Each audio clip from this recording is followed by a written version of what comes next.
Welcome to the Macmillan Report.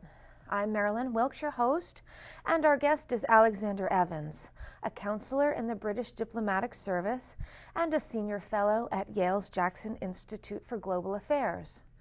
Mr. Evans recently was the Henry A. Kissinger Chair in Foreign Policy and International Relations at the Library of Congress, and previously worked at the Department of State as a senior advisor, first to Ambassador Richard Holbrooke and then to Ambassador Marc Grossman, the U.S. Special Representative for Afghanistan and Pakistan.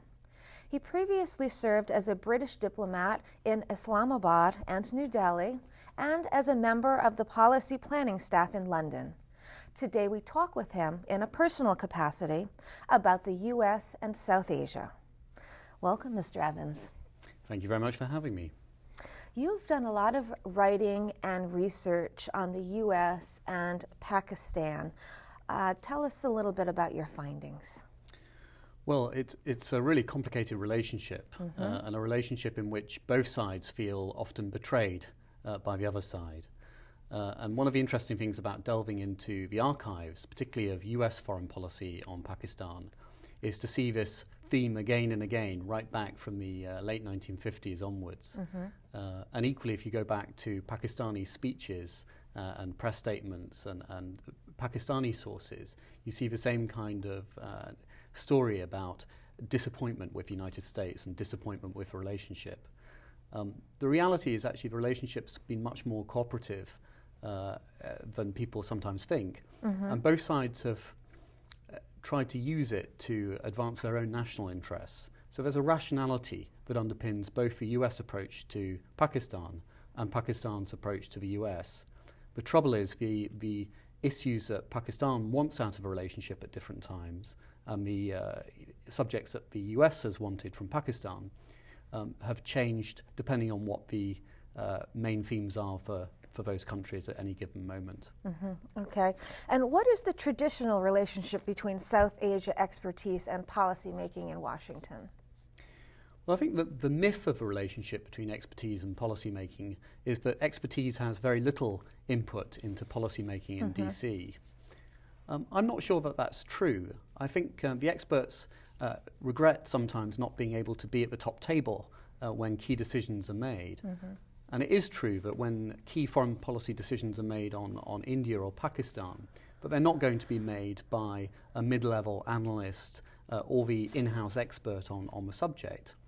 But at the same time, I think if you look at the archives, the degree to which principals, so the senior members of cabinet in the US making decisions about foreign policy, actually draw on advice and analysis that is deeply steeped in knowledge about Pakistan or India or Afghanistan. Actually, expertise has a very key role to play. I think the reality, though, is that policy decisions are made by political principals, not by experts, and that sometimes is something that makes experts unhappy. Do you think that in making policy more should be given to the expertise, the people who know about, what is going on, perhaps? No, I think it's right in any democratic society. It's right that elected politicians and members of a cabinet make the key decisions on national security for that country. There is a danger about experts, which is experts can think that they are right more than they actually are right. So they can be overconfident about judgments that they make or the analysis that they offer. I see. So actually a little too much expertise can be a dangerous thing in policy making. Interesting. Is there an example you might be able to cite, perhaps? Anything spring to mind? Well, none of the experts, it seems, that worked on Pakistan in the 1970s necessarily anticipated the kind of relationship that the US would have with Pakistan in the 1980s. So experts don't have any more ability to predict the future than any of us do, than you or I do. So the danger is when experts think that they can predict the future. The reality is that none of us can predict the future. Right. And given the current problems in South Asia, including Afghanistan, how do you think the U.S. should be approaching Pakistan? I think the US needs to approach Pakistan with serious intent. And that means even when there are frustrations, recognizing that there's a relationship there that needs to be managed with Pakistan. It's far better to raise problems in private than engage in the sort of megaphone diplomacy of complaint. And that's a problem that sometimes has been evident both in Islamabad and Washington. The key over the next couple of years is that the US still needs Pakistan. It needs Pakistan in terms of the US counterterrorism interests inside Pakistan. It needs Pakistan in terms of managing any political process in Afghanistan that will be really the underpinning of stability, or indeed the lack of stability, in South Asia in the coming 5 or 10 years. That doesn't mean that you give Pakistan everything that it wants or that you sugarcoat the relationship, but it does mean that you have to do business and have a working relationship. One of the suggestions that's been made has been that Pakistan should be contained or isolated. And this is a natural argument given the frustrations of Pakistan in Washington.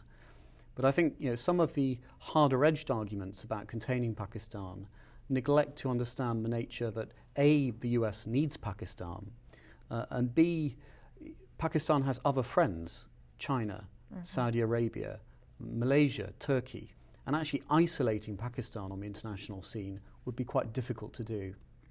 Yes, it does strike me as we're in a very tricky situation, so to speak, because we do need Pakistan. How do you think the United States should be working with Pakistan, and what is it exactly do you think that Pakistan wants from us? Well, in terms of what Pakistan wants, and when we say Pakistan, we're not necessarily talking here about all of Pakistan's people, but there's a sense of wanting to have the dignity and sovereignty of Pakistan respected. For Pakistan's military, who have been very much the architects of Pakistan's national security culture and interests, they're very keen to balance, or at the very least, offset India's growing power in the world. So it's a very India-centric foreign policy that Pakistan pursues. And this is something that the US has been aware of right back to the late 1950s. And that's a factor that we have to understand properly of the Pakistanis and what they want. In terms of how we actually work with them, I think there has to be a recognition of where US and Pakistan's interests combine. And one of those commonalities is in a peaceful, stable Afghanistan. And sometimes where they may differ. But Pakistan may want the US to be much more active, for example, on solving the problems between India and Pakistan. And that's not something that Washington necessarily wants to get drawn into. So it's a case of taking a balanced approach that is conscious of the US national interest and focused on achieving that, but is also conscious of the style of engagement with Pakistan and the importance of personal relationships with senior Pakistanis, and the fact that Pakistanis, in particular the Pakistan military and politicians, want to be respected in international affairs and don't want to be humiliated or perceived to be humiliated in their relationship with Washington. How would you characterize our relationships with certain individuals in Pakistan today? I think it's no secret that the relationship has been troubled in the last year, and it's been troubled because Pakistanis have complaints about Washington's policies, both in Afghanistan and on terrorism, and Washington has complaints about Pakistan's apparent willingness or commitment to support US goals in the region as well. So it's been a troubled relationship, and a relationship that has also been subject to many shocks. So some of the problems in the relationship don't come from things that either side can predict, but they come from incidents or crises that emerge with little notice and can really derail some of the ordinary business of trying to build a relationship together. Can the United States influence what happens in South Asia in the coming years? I think this comes to the heart of the question of diplomacy. How much influence can any one country bring to bear on another? And in fact, the question of influence is something I teach in an undergraduate course here on diplomacy. The US clearly does have some influence in South Asia. One case at the moment is the crisis that's going on as we speak in the Maldives, where some form of change in government has taken place. The former president argues that it's a coup. The new president argues that it was a constitutional change. And the US has been very active. Bob Blake, the Assistant Secretary of State, has flown out to talk to both sides. And the US has clearly played a positive role in bringing democracy to the Maldives. Not something that gets international headlines in the New York Times, but a very important move for the people of the Maldives. It's more difficult to see India or Pakistan or Afghanistan choosing to do things that are not perceived to be in their national interest because the US wants them to do that. And so India, I think, will tread very carefully in terms of being drawn into an alliance with the United States vis-à-vis China.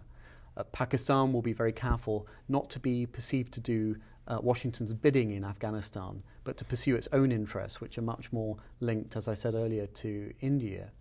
So the limits of influence, I think, really come up to national interest, and it's where those national interests sometimes are competing rather than points of cooperation with Washington. Okay. You mentioned teaching a course on diplomacy. How are you bringing what you have experienced in the outside world in terms of diplomacy and policy making into the classroom? Well, I'm really enjoying teaching two courses here at Yale. One is a graduate course on South Asia, and the other is an undergraduate course on impact and influence in diplomacy. I think with the South Asia course, the approach I've taken is to try and use declassified documents wherever I can in the teaching of a course. So if we're going to discuss the India-Pakistan War in 1965, the trick is actually saying here's the CIA analysis, here are the cables that came in from India and Pakistan from the US embassies, here's the National Security Council document debating what should be done by the US about the crisis. Wow, that sounds like great fun for the students. Well, I hope so, and I think it offers a window into how policy actually takes place, and how it relates back to impressions that countries have of each other, and how expertise plays in the system, in a way that perhaps just using secondary sources doesn't give you the immediacy or the connection to it.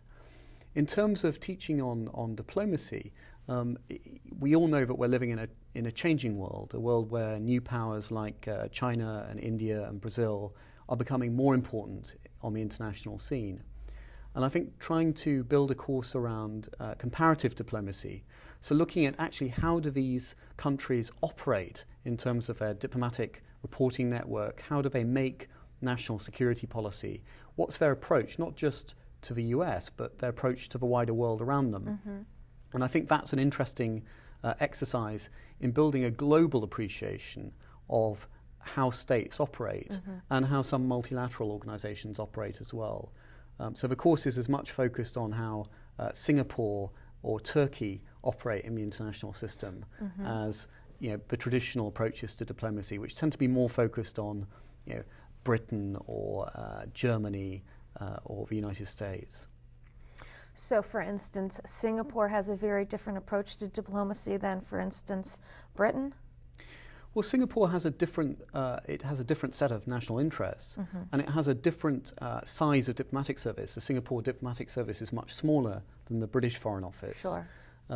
And the Singapore Foreign Service is an interesting case in point because they don't actually have an enormous number of embassies worldwide. But what they do with a very small number of diplomats is try and build on relationships with third countries. So in terms of their relationship with Washington or with Japan or with the European Union, they'll try and use that to really understand as much as they can about what's going on in the world, and then actually lobby and influence on Singapore's key national interests. So I think some of that is really interesting. The way in which they invest in talent and quality foreign service officers is very striking. And the fact that many of those foreign service officers don't always stay for a career. Many will go off and leave and work for a management consultancy or an international bank.